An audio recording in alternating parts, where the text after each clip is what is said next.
Magandang gabi, Philippine Air Force. Alamin natin ang magiging lagay at taya ng panahon ngayong gabi ng Miyerkules, 29 April 2026. Sa kasalukuyan, yung easterlies natin o yung mainit na hangin na nagmumula sa dagat Pasipiko makakaapekto pa rin sa buong bansa. Dahil nga dito asahan natin ng ilang parte ng Visayas at Mindanao ay makakaranas na maulap na kalangitan na may kalat-kalat na pag-ulan, pagkidlat at pagkulog. Dulot yan nitong ating easterlies. Dahil nga dito, asahan natin na ang Metro Manila at ang buong Luzon ay makakaranas ng bahagya hanggang sa maulap na kalangitan na may pulu-pulong pagulan, pagkidlat at pagkulog. Samantala sa Visayas, ang Eastern Samar at Southern Leyte ay makakaranas ng maulap na kalangitan na may kalat-kalat na pagulan, pagkidlat at pagkulog at ang nalalabing bahagi ng Visayas. Makakaranas naman tayo ng bahagya hanggang sa maulap na kalangitan na may pulu-pulong pagulan, pagkidlat at pagkulog. Para naman sa Mindanao, ang Dinagat Island, Surigao del Norte, Surigao del Sur at Davao Oriental ay makakaranas ng maulap na kalangitan na may kalat-kalat na pagulan, pagkidlat at pagkulog. Samantalang nalalabing bahagi naman ng Mindanao, naasahan naman ang bahagi hanggang sa maulap na kalangitan na may pulu-pulong pagulan, pagkidlat at pagkulog.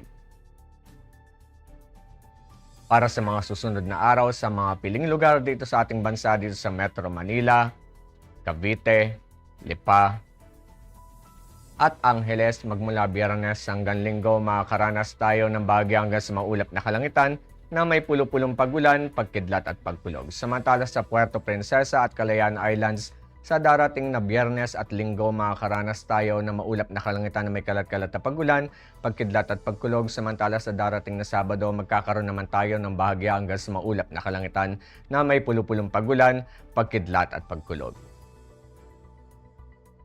Para naman sa Mactan, asahan natin sa darating na Biyernes ang bahagya hanggang sa maulap na kalangitan na may pulu-pulong pagulan, pagkidlat at pagkulog. At sa darating namang weekends, makakaranas naman tayo ng maulap na kalangitan na may kalat-kalat na pagulan, pagkidlat at pagkulog. Para naman sa Zamboanga, magmula Biyernes hanggang Linggo, inaasahan ng maulap na kalangitan na may kalat-kalat na pagulan, pagkidlat at pagkulog. Samantala sa Davao, sa darating na Biyernes at Sabado, makakaranas tayo ng maulap na kalangitan na may kalat-kalat na pagulan, pagkidlat at pagkulog. Samantala sa darating naman na Linggo, magkakaroon naman tayo ng bahagya hanggang sa maulap na kalangitan na may pulu-pulong pagulan, pagkidlat at pagkulog.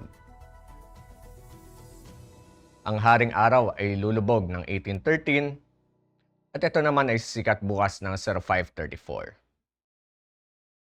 Para sa ating moon illumination, 95% increasing. At para manatiling updated sa lagay at taya ng panahon, i-follow lamang ang Air Force Weather Center sa aming mga official social media accounts. Yan lamang pong latest update mula sa ating lagay ng panahon. Sa ngalan ng aming commanding officer na si Colonel Alvin Jan Curador, PAF GSC, ako po si Staff Sergeant John Altisal Cipuedes, Philippine Air Force, Weather Broadcaster ng Air Force Weather Center. Muli magandang gabi, Philippine Air Force.